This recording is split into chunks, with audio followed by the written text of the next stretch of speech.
not checking it. Yeah. Hello and welcome to Hampton Roads Black Caucus show called Let's Talk. So today we have guests Vint and James, and we're going to talk about ranked choice voting. So welcome. Would you like to tell us about yourself? You go first, Vince. I'm Vince Hodges. I'm a Norfolk resident, aspiring Berkeley resident. I'm second vice president of the NAACP. These slots will be my own. But we've been in discussion with James about ranked choice voting, and that's a huge part of NAACP advocacy. So, my name is James Shull. I'm a 22-year military retiree of both the Army and the Coast Guard. I've had jobs in aviation predominantly. Even drove tanks when I started out, and I got into intelligence in the late part of my career.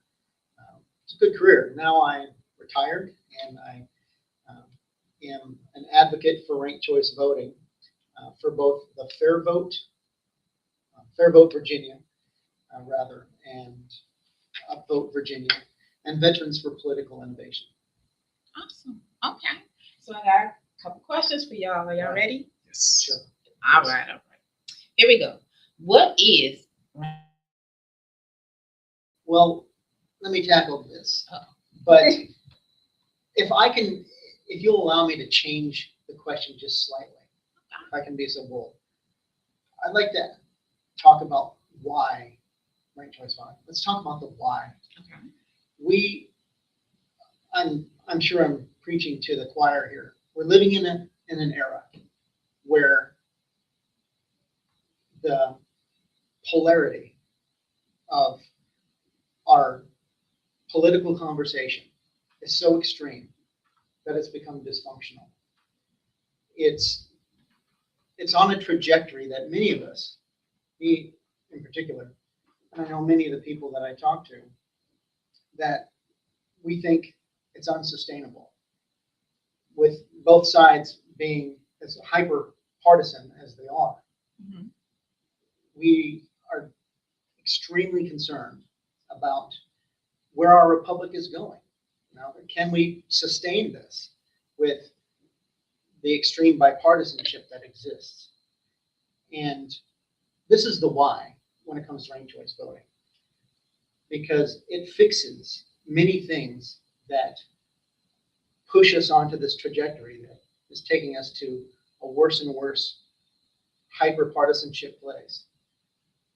Let me just ask, how many times have you been standing in a poll looking at a ballot and you wonder to yourself, is this the best we can do? Is this the best that we can do? I know I've asked that for the last several iterations of exercising my vote. And also, why is it always choosing the lesser of two evils, it seems? Why does it seem that way? Ranked choice voting, if you just have a cursory understanding of it, it seems like it's a novelty. 1, 2, 3, steak, chicken, or fish. It comes across as something that's quaint. Oh, I get a choice. But it's much more profound than that in some of the effects that it has on our political speech, our political discourse, and what it does in particular to the motivations of representatives. And it literally changes their incentives. And if we change incentives, we can change behaviors. And so that's the why of ranked choice voting. And it's critical. And it's one of the only things on the table that we can affect as individuals, as a movement, to change the course of our politics to be back towards the center, where all the normal people live, where most Americans find themselves, somewhat more center, not on the base or core of the far left and far right, because they seem to have a stranglehold on the conversation right now. So, as per your other question, do you want to tackle? he says, what is RCV? What is it? Well, what is it? I mean, it's a system where it basically forces people that want to be in our electorate to come in and immerse themselves into communities in a meaningful way. Being a Portsmouth resident, right? You understand that folks will come in and kind of skim off the top. Have I done enough? Immersion in Black, brown, gay, women, and these demographics, right? With ranked choice voting, it forces candidates to come in and really expose more of themselves besides red and blue, right? Mhm. We're not a monolith, right? We're not, as Black folks or as folks that are progressives, we're not, that's not inherent to Blackness, right? So when you have the opportunity to get to know candidates and then, like James said, see them all on a ballot and then rank them all, it forces folks to go into places like, let's say in Chesapeake, like the Oakland neighborhood, right? Which is dyed arterial blood red, right? It still forces those who might be blue to go in and say, hey, I know I might not be your first choice, but can I be your second choice? Meaningful interaction with electeds or potential electeds based on issues and true voter interaction. And that's more than we get now. I can take a stab at the what is RCV as well, if you got time. The other older name for ranked choice voting is instant runoff election. Mhm. And still fresh on our minds as of late is, for example, Georgia's runoff election, where they mandate someone's got to win with 50%. And what they had was a situation where the Libertarian was kind of a spoiler vote for both of them and siphoned votes away. No one got to 50%, so they had to have a runoff. Well, ranked choice voting is a runoff election that's prepared for in advance. It's really not more complicated than that. It's just that we get the data for who your second and third and so forth preference is at the forefront. And it saves an awful lot of taxpayer money and time, because as you might remember with the Georgia runoff, it took several weeks. They had to pull people out to go vote all over again. That would have been avoided with ranked choice voting. With ranked choice voting, we believe, those of us who are fans of ranked choice voting, we believe that someone should win with a true majority every time. And that's what's great about ranked choice voting is someone, any candidate, wins with 50% or greater every time. And to be reelected, it's the same thing. It takes away the spoiler vote that is so common where multiple people run, 4 or 5, or more people run for like a local election. They split up the vote, and sometimes someone will win with 20, 30%, so the majority in effect lost. They split up, like-minded people split up the vote and end up handing it to the opposite side. Think,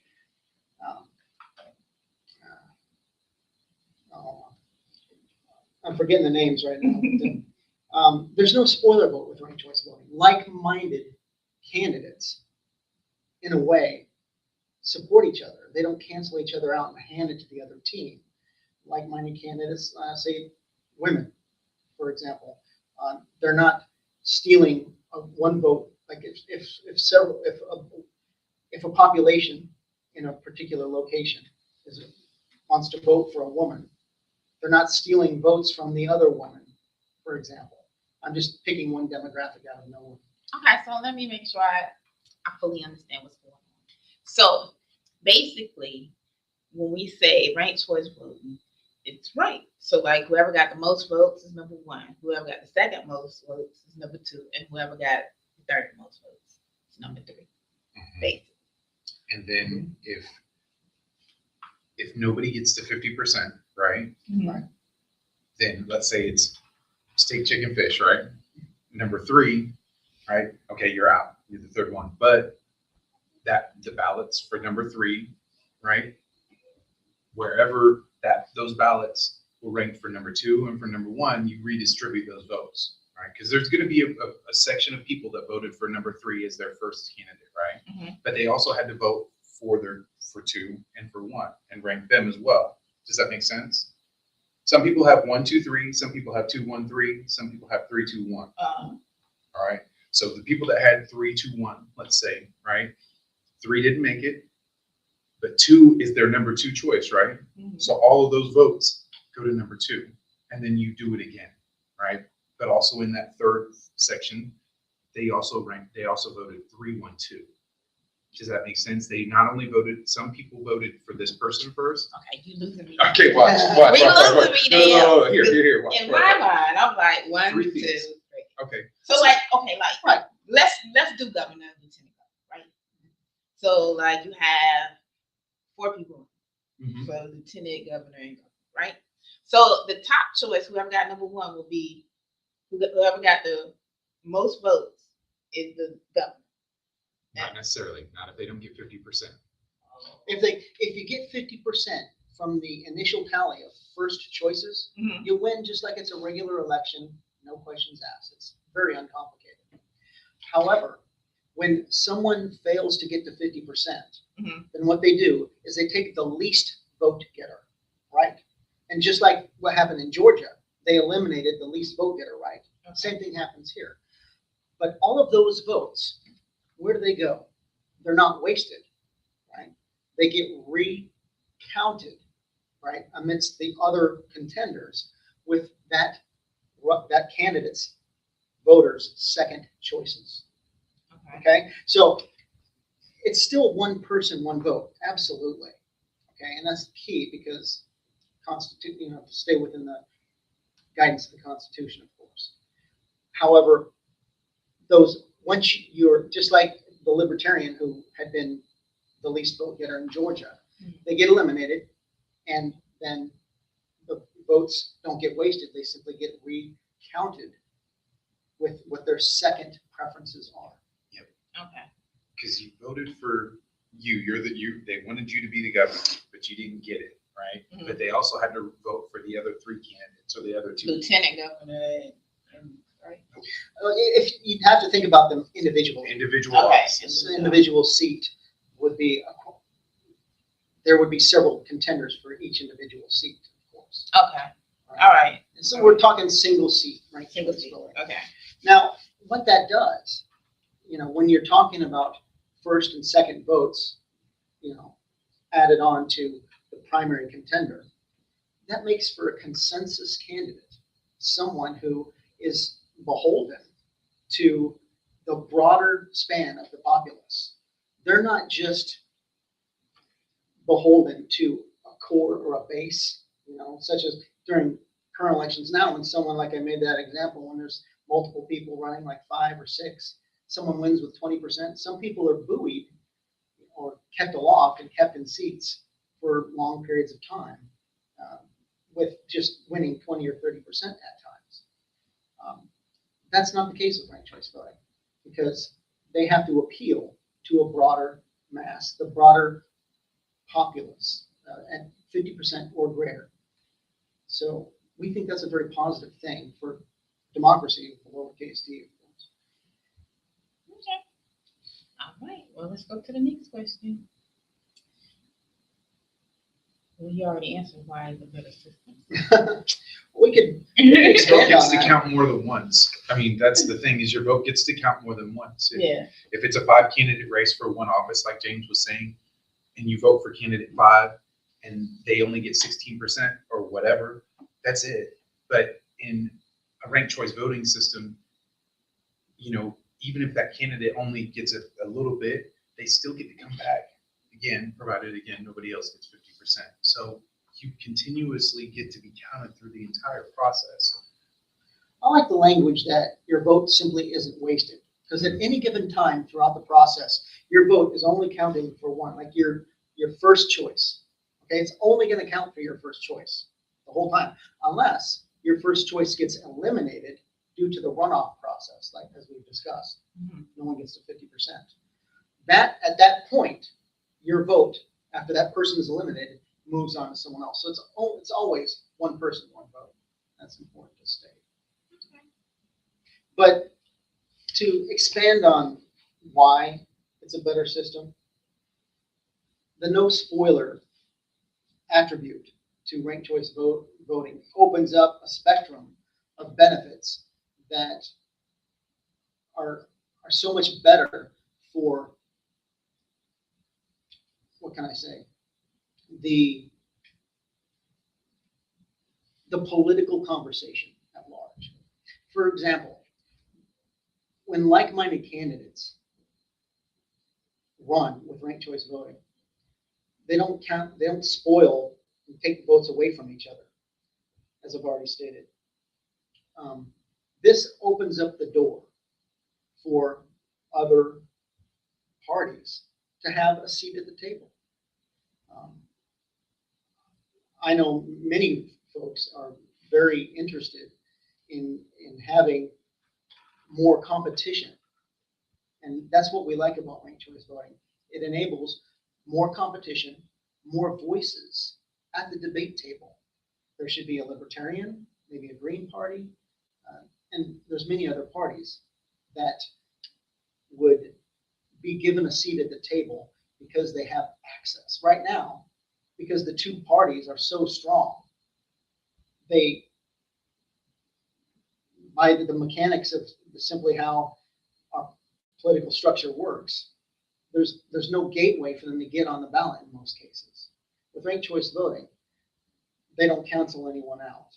And you can vote for, say if I was libertarian, I could vote for a libertarian first, even believing that, well, they're probably not going to get it, but I'll vote for them first. And my backup, my second vote, would go to the Republican or the Democrat, who I know would probably end up getting it anyway. But it would give them a stronger foothold at the table, and they would be a part of the political conversation, which I see as profoundly positive, because we need more voices other than two on the far left and far right. Yeah. Okay. All right. What do you believe is the biggest opposition to RCV? Would you like to try first, Nick? Sure. I think the biggest opposition to RCV deals with the process that's been in place basically since we started in I'll speak for as a minority, since the 1964 Voting Rights Act. We're talking about elimination of the poll tax, and then we're talking about how minority voices are heard. Mm-hmm. So when we're excluded from a voting process through the country's entire history, come through, get the vote before women as Black men, but even then we start talking about discrimination and how the system has been set up. Ranked choice voting has been a process that really hasn't been truly immersive in minority communities. This is something novel and can really rapidly destigmatize the fact that we hear the narrative at the doors every year for get out and vote. We hear we hear it every year that voting doesn't matter anyway. Yeah. This way, your vote matters more. Are you still one of 330 billion people in the country? Absolutely. But if you're voting in a 1 or 2 or 3 or 5 or 4 person race, your vote might get to count 2 or 3 times. So it's a better system, and I think that the reason why people are scared of it is because it's disruptive to an established system that really doesn't serve Americans anymore. I hope that answers the question. I think I got on a tangent a little bit. What was the question again? What's the opposition? Yeah, I think it's establishment characters that are in, people that were established using the system, and then people that have been able to tether in gaming the system. You get into the system, you learn how it works. Why would you change anything? You'll disrupt your own power flow, right? I give a more general descriptor to the opposition, and that's hyperpartisanship.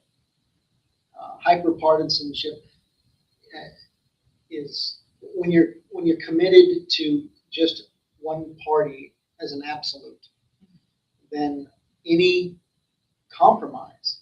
It used to be that our representatives would meet in the evening, you know, like whether it be Washington or Richmond or whatnot.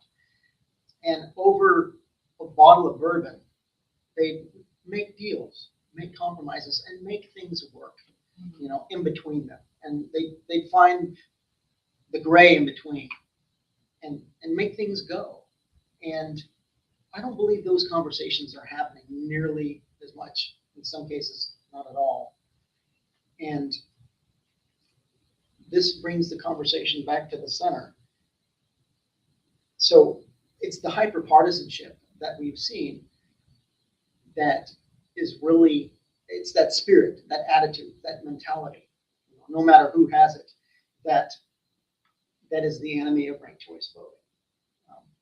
Because normal people might be very partisan. They wouldn't see it because they possibly see it as a dilution towards their absolute cherished policy.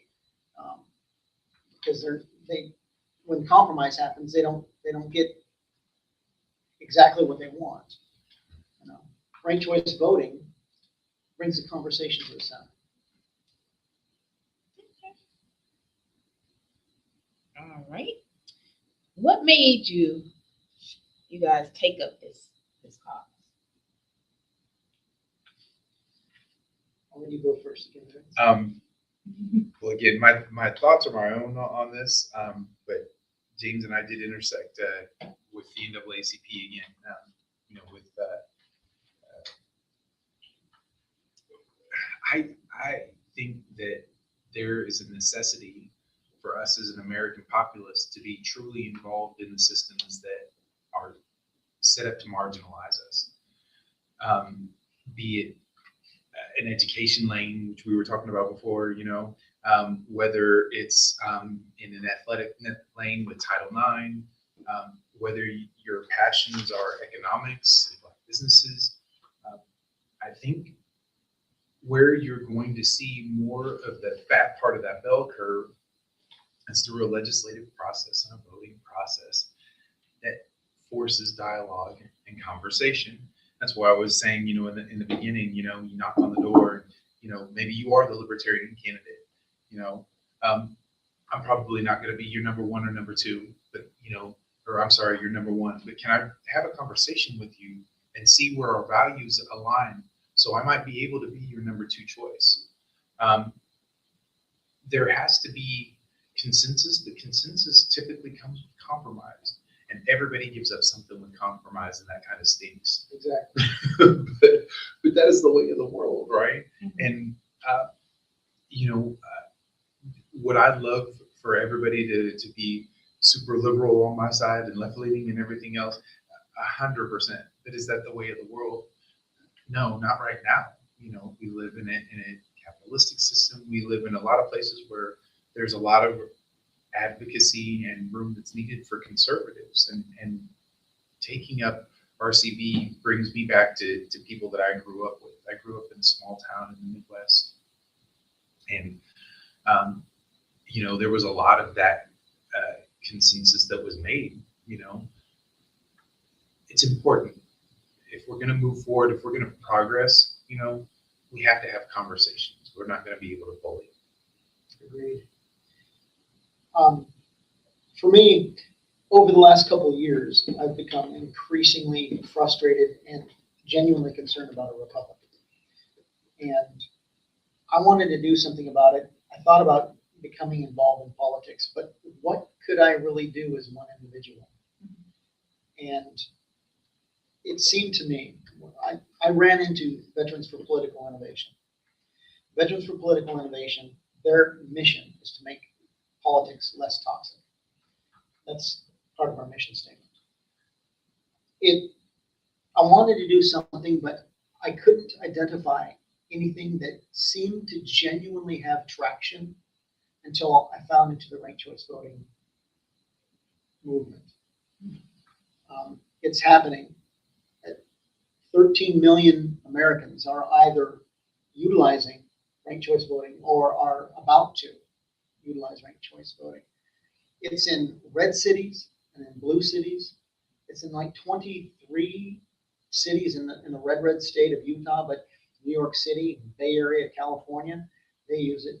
So it's used on both sides. Here in Virginia, the Republican committee used it to help elect Governor Youngkin. It's been very successful for Republicans here. I think Democrats could probably utilize it the same thing, but it's not about Republican or Democrat. It's a multi-party system indeed. And to bring it back around to why I've invested so much time with it, because even though it's not a silver bullet, and I'm not saying that it is, it solves and heals many of the most critical negative aspects of our political discourse right now. It doesn't get rid of problems with social media.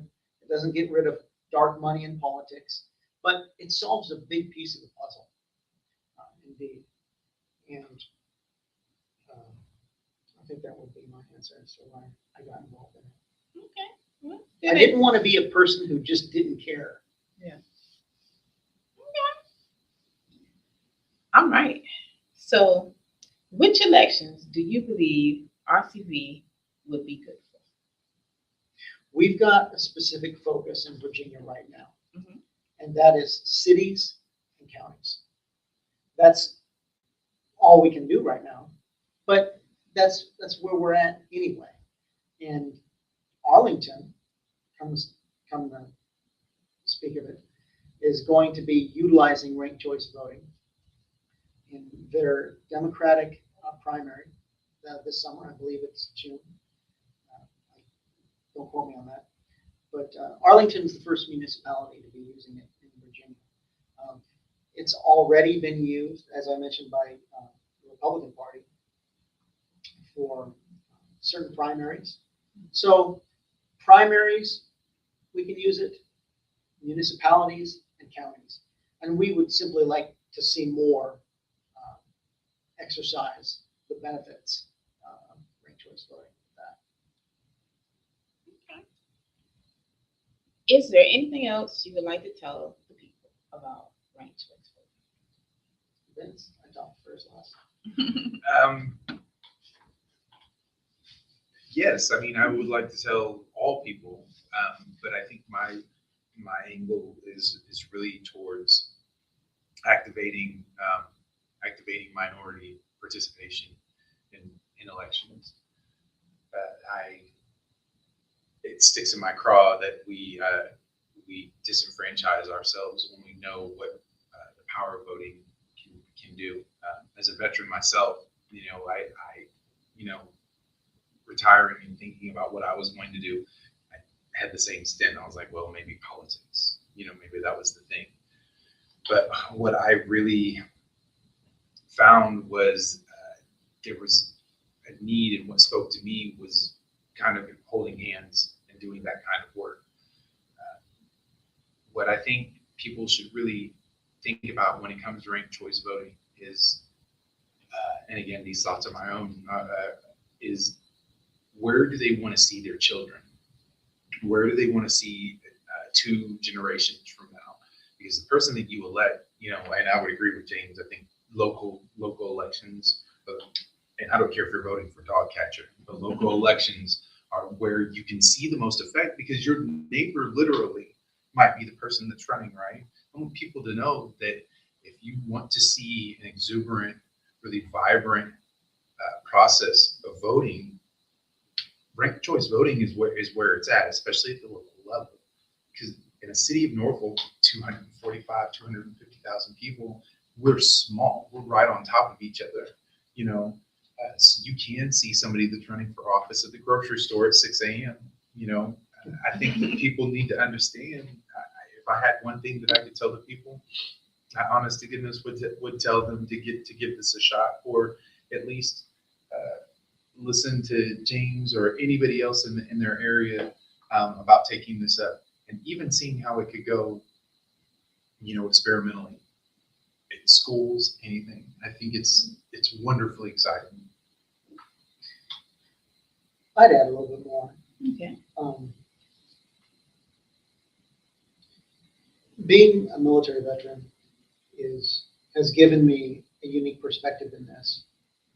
Because, I don't know, Vince, how many times have you filled out your ballot when you're away from your home state or overseas, and you wondered, I wonder if this is really going to count?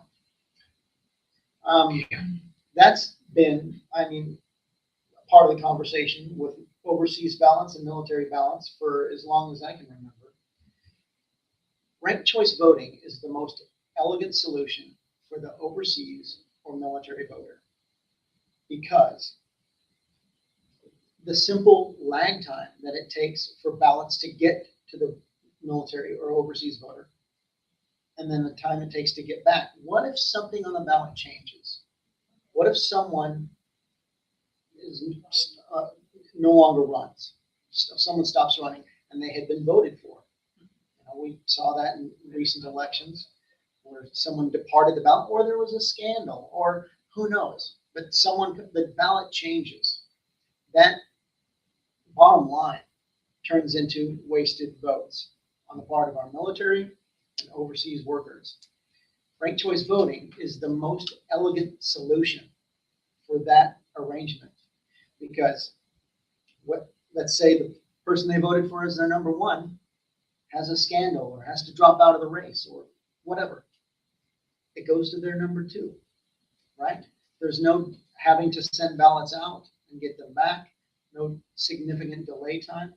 It works perfectly for that. So the bottom line for our military members, ranked choice voting counts more military votes. And that's important to me, and absolutely. I think to them. The whole problem of wasted ballots, some of the numbers surprised me. According to Unite America, a nonprofit, nonpartisan organization, in the 2020 Democratic primary, over 30,481 wasted ballots in Virginia, like 2.3%, something like that. And nationally, it was like 3 million wasted ballots because something changed, or it could be a litany of reasons. For the GOP, I just mentioned the Democrats, but in the GOP in 2016, in Virginia, 11,532 were wasted in Virginia, and over 7 million nationally.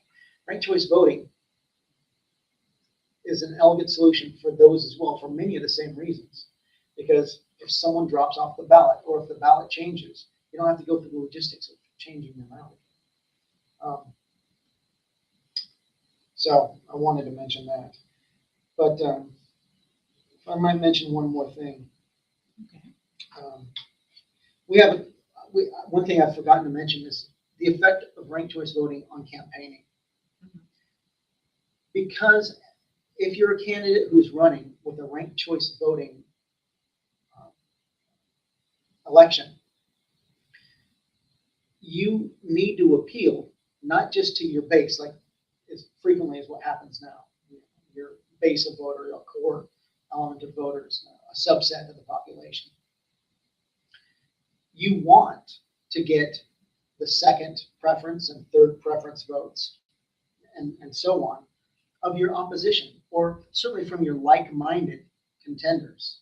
You know, there might be several like-minded contenders running against you or alongside you, however you want to say. And you want to get their second and third preference votes. So that makes you run a different campaign.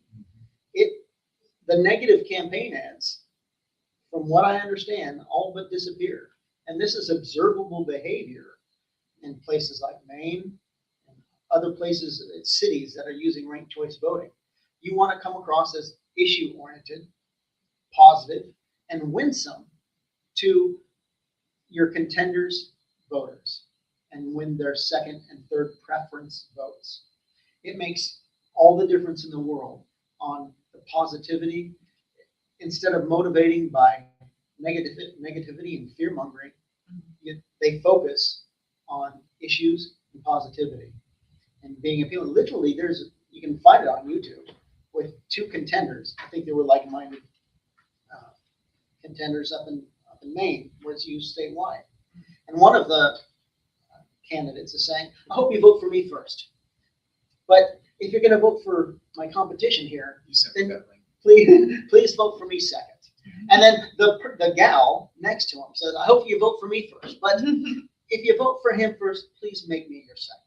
It's like another world when it comes to campaigning.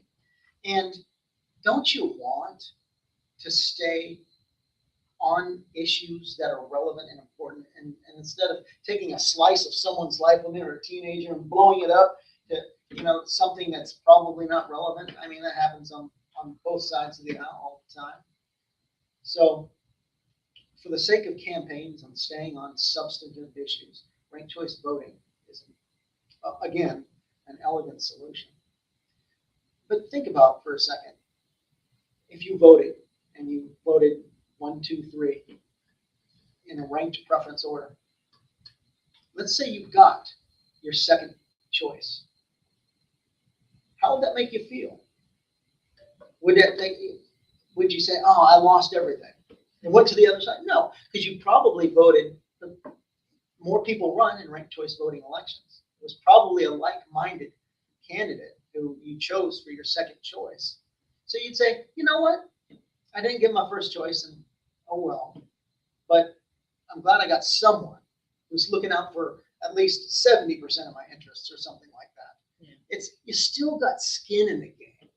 You still got an investment that's worthwhile, and you're a part of the process. And this is what inspires more people to participate in ranked choice voting elections. And we've seen the numbers go up across the board in places that use RCV. We've seen a supermajority of people who say they understand it and prefer having the preferences. I'm sure there's a certain population, of course, as we've seen, that doesn't like it, but we're talking about a supermajority, like 60% from a recent election. So it solves many of our dilemmas right now in our political conversation. And this is why I'm working hard to educate and advocate, alongside people like Vince. And I think it's the right way to go. Okay. Well, that's all that we have. I would like to thank y'all for joining us and enjoy your night.